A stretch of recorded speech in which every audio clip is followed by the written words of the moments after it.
So today we'll be going through the best player in the championship based on their current kit number from number 1 up to number 47. I'm interested to get your guys' view on this one, as I've had to make some pretty tough decisions with some of them. There were some close calls. I think it goes without saying that I got this video idea from HITC Sports, so I'll leave their link in the description down below. And before we do get into anything, I want to give a shout out to our sponsors over at OneFootball. As always, their link will be in the top line of the description. Over on the OneFootball app, you can go ahead and read up on some of the players that we do talk about in a little bit more depth in today's video. You can look at their in-game stats and how they're actually getting on so far this season. Also, as we are into January and it is the January transfer window, we've got an abundance of transfer rumours currently going around the league, and you can go over to the OneFootball app and keep up to date with all the latest ongoings. For example, we did a transfer rumour video yesterday, and since that video came out, we've had about 5 new stories coming out around the championship in transfers, so it's hard to keep up with everything at the moment. But like I said, OneFootball, link in the description down below. I use it all the time. But without any further ado, let's hop into this list. Number 1, Sam Johnstone. For me, the best number 1 in the championship, has made some outrageous double saves over the last few years that he has been at West Brom. Really good signing for them in my opinion. He currently has the 2nd best save percentage rate for a goalkeeper in the championship. I remember that game that West Brom had in the playoffs last year against Villa where he made that outrageous save in the semi-final against Adoma. For me, best number 1 in the league. Number 2, Luke Ayling, a player who has struggled with fitness and injuries over the last couple of years, but when he is fully fit, a really solid defender for Leeds. Was in action last night for their game they had against Arsenal, losing by 1-0, although Leeds did put up a really good fight for that one, especially in the first half when they were dominated. But Luke Ayling, very diverse in the positions that he can play across the back line. Number 3, Kieran Gibbs, another player who has struggled with injuries lately for West Brom, but when he is fully fit, a quality fullback. Obviously has a lot of pedigree for the championship. Last season for West Brom was absolutely brilliant, scoring 4 goals and grabbing 4 assists. Number 4, Ben Pearson. I think you all knew this one was coming really. In his last 3.5 seasons, Ben Pearson has picked up 49 yellow cards, which is absolutely mental. And there is a bit of a perception that's given about Ben Pearson because of that, but when you actually watch him play week in, week out, he is a quality footballer. In terms of someone who's capable of breaking up play, someone who reads the game as well as he does and has the passing range that he does. Week to week, we've seen dominating games at Deepdale, and for me, got to be the best number 4 in the league. Number 5, Ben White, another quite obvious choice for this one really. Since coming in from Brighton in the summer, really has been comfortable in that Leeds backline, which has been one of the best defences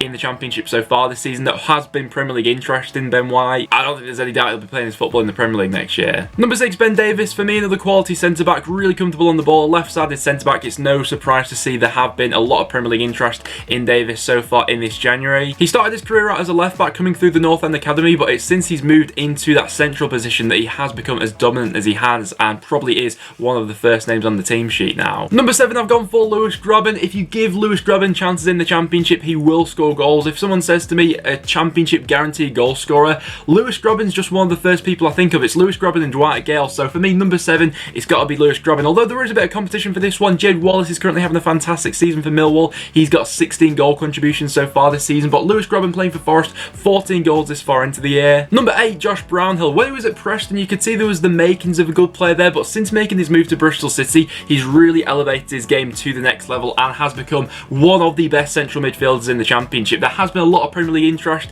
in Josh Brownhill over the last couple of transfer windows, and it's no surprise to see why. Brilliant holding midfielder with 5 goals and 2 assists so far this season. Scored some bangers for Bristol City as well over his time there. Number 9, Alexander Mitrovic. Just too good for this level. In 25 starts this season for Fulham, he scored 18 goals already. He bullies defenders, and even when he's not scoring, he's doing well at bringing others into play. Dominant striker who's comfortable playing his football at the level above. Number 10, Said Benrahma. Now this one is going to cause a bit of controversy. I could have gone for Aberieze, Tom Cairney. There's a whole bunch of number 10s in the league, and this was probably the hardest number to pick. I've just gone for the player who brings me the most joy when I watch him, and Said Benrahma is just an outrageous footballer. The things he does in terms of skills and product creativity, he's got it all in abundance for Brentford. Last season he really burst onto the scene for them, getting 10 goals and 14 assists, and so far this season he's been carrying on that form, being part of that fluid front 3 for Brentford. Absolute baller. And for number 11, I've gone for his teammate Ollie Watkins. In his last couple of seasons in the championship, he's been a really good player, scoring double figures in both seasons, but this time playing as that number 9 for Brentford, he's really been able to take his game to the next level, scoring 17 goals so far this season, the 2nd top scorer in the championship. He's been absolutely reveling in that number 9 role. Number 12, Mateus Pereira. I'd probably say the most creative player in the championship, scored 5 goals and got 10 assists for West Brom this year. He picks the ball up in little pockets of space, and when he's on it is absolutely unplayable. Number 13, Kiko Casilla, probably a leading cause in high blood pressure among Leeds fans, but you can't take it away from him. On the whole so far this season, Kiko Casilla has been excellent. He's had his fair share of dodgy moments, some of them coming last season and a couple creeping into this season lately, but on the whole, he's been fantastic for Leeds and has been one of the reasons why they have been able to keep things so tight at the back. 14, Ovie Ejaria. Reading have probably one of the most underrated midfields in the league at the moment, but Ejaria has just been pulling the strings for them throughout the year whenever he has been fit. That game that Preston went to the Madejski, he absolutely tore us apart. In terms of a footballer with close control and a player who's able to shimmy with the ball close to his body, Ejaria just has players on strings at times. 15, Charlie Austin has been a little bit hot and cold for West Brom so far this year, but has come up with game-changing moments for them. That game where he came off the bench against Blues where he scored 2 fantastic late goals to win them that match. 16, Colin Grant, no question about it, one of the best strikers in the league. 12 goals, 4 assists for Grant so far this season in a fairly struggling Huddersfield squad. At the start of the season, he was dragging them forward on his own. 17, Helder Costa, he showed from his time at Wolves what a quality footballer he was at this level, and it took him a little bit of time to get going at Leeds, but with some of the goals that they've been scoring lately and how fast they break on the counter-attack, Helder Costa is becoming a key part in that. 18, Pontus Jansson, it's no surprise to see Brentford having the best defensive record in the league so far this season, only conceding 20 goals, and it's no coincidence that that's coincided with Pontus Jansson coming into the side, dominant in winning his aerial duels, a real leader at the back, and fantastic defender, it has to be said. 19 still goes to Paulo Hernandez, of course it does. It's been a shame that he struggled with injuries so far this season, only making 15 starts for Leeds, but when he has featured, he's still showing his real quality. 3 goals, 4 assists this far into the year for him. 20, Jarrod Bowen, I think that Bowen has to get this one really, with 16 goals and 6 assists so far this season for the winger. When Preston went to the KCOM, he absolutely tore us to shreds, and he's been doing this in the Championship for some time now. For his last 3 seasons, he's got into double figures. Last season, scoring 22 goals. No doubt Premier League ready, no doubt one of the best, if not the best wingers in the league at the moment. 21, Patrick Bauer, still one of the bargains of the season so far. We've said that a few times on the channel this season, but after making his move over from Charlton, after scoring the winning goal for them in the playoff final against Sunderland to get them promoted, he's been a rock in the Preston defence so far this season, being an absolute monster next to Ben Davies. 22, Andre Ayew, been in fantastic form for Swansea recently, and when we're talking about the conversation for the best winger in the league, Ayew has to be in that bracket at the moment. 9 goals and 4 assists for the Swansea winger. He's been absolutely brilliant. He can play anywhere along the forward line, and lately he's been absolutely terrorising fullbacks. 23, Calvin Phillips. Now, Leeds fans have been talking about Calvin Phillips and just how good he is for quite a while now, actually, and it got me a little bit of time to get on board with how good he actually is. In the game they had last night against Arsenal, I think that Ozil had 13 touches in the first half. It was a Phillips masterclass in that first half. He was absolutely dominant. But it's not just his defensive capabilities which make him as good as he is. He's absolutely brilliant going forward as well, setting the tempo for Leeds going forward. His passing range is brilliant. He can take set pieces. He is absolutely the complete package, and I think that now this season people are really starting to see just how good he is. 24, Anthony Knockaert can be a frustrating player and hasn't quite ripped it up like a few people thought he would at Fulham, but scored a fantastic goal in the FA Cup against Aston Villa the other week. Got 3 goals and 4 assists so far this season. 25, Nick Powell. I was scraping the barrel a little bit for this one. If I've left anyone off, let me know down below.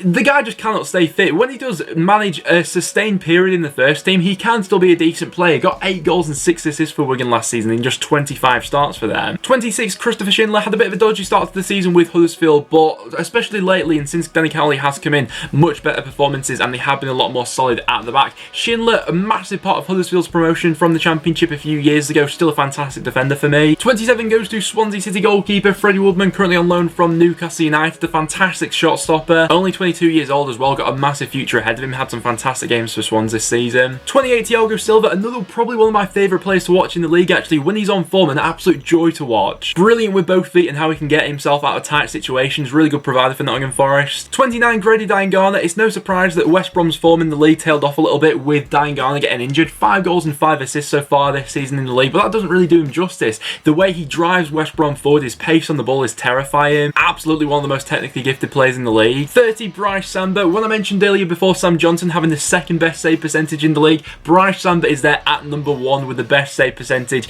in the Championship at this point in time. There's a definite argument to be made that he has been the signing of the season so far. Absolutely terrific for Nottingham Forest. 31, Mark Duffy. He's not really fit in since making his loan move to Stoke, only making 1 start for them so far this season, but his contribution to Sheffield United's promotion should not be forgotten about. He was terrific in that midfield 3 for them that year, scoring 6 goals and getting 6 assists. 32, Wayne Rooney. Now, there has been a bit of a media frenzy over Rooney lately joining Derby, and I must admit, when it was announced that he'd be joining Derby in January, I did have my doubts about it, but in the short space that we've seen him in the Championship so far this season, he has looked really good, I have to say, in the 2 appearances made for Derby so far. Brilliantly setting up the Jack Marriott opener in the game they had against Barnsley, and another top performance in the FA Cup against Crystal Palace, playing in that central midfield role. He's been made the Derby captain as well, but it's fair to say that he's hit the ground running in the Championship and he's really showed his quality so far. 33, I went for Bartosz Bilkowski. I could have gone for Raphael, the goalkeeper at Reading, but Bilkowski this season really had a fantastic fantastic comeback season for Millwall after having a dodgy season last time out for Ipswich. He's really come back to the top of his game and has been fantastic this season for Millwall. 34, Ivan Sunjic still scoring one of my favourite goals of the season so far. Sunjic's goal away at Derby for Birmingham came in for a lot of money in the summer, but in several games so far this season has shown his quality. 35, I've gone for Preston hero David Nugent. I was scraping the barrel a little bit for a number 35 in the Championship. Only got the one goal so far this season. He probably should have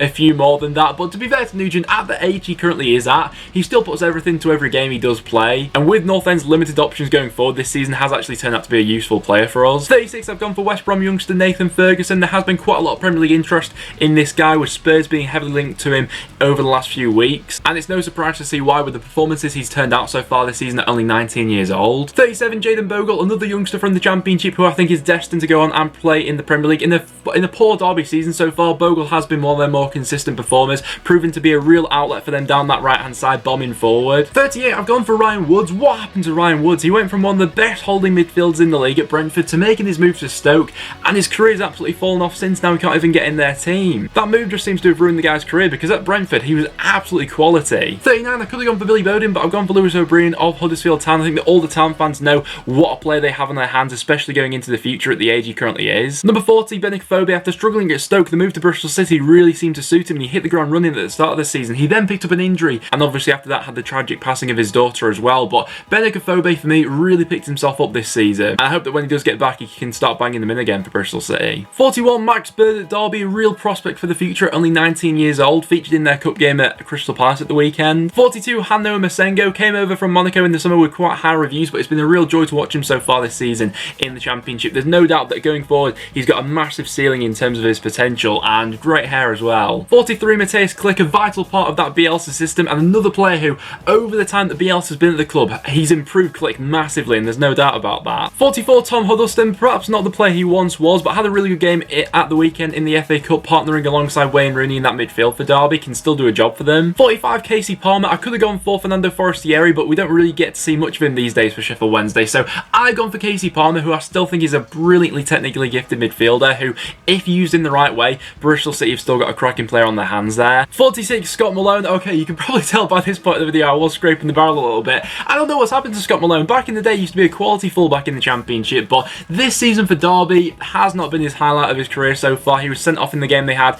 against Reading. Overall just has been cut out quite a bit this season. And then finishing it off with number 47, George Puskas. If you were to ask me for an inconsistent striker in the Championship, I'd probably point towards George Puskas. Can either be absolutely quality or absolutely shocking in front of goal. You never really know what you're going to get from Puskas. He has had some blinders of performances for Reading, and equally has also had a couple of shockers. But guys, there you have it. There is every squad number in the Championship from 1 up to 47, and who I think is the best player that wears that number. If you agree with my selections or not, let me know about them in the comments down below if I forgot about anybody. But like I said, that will now wrap it up for today's video, guys. So if you did get one to enjoy, make sure you leave a like. It is always massively appreciated. Make sure you subscribe for a bit of regular Championship content. But other than that, thanks very much for watching, and I'll see you all in the next one.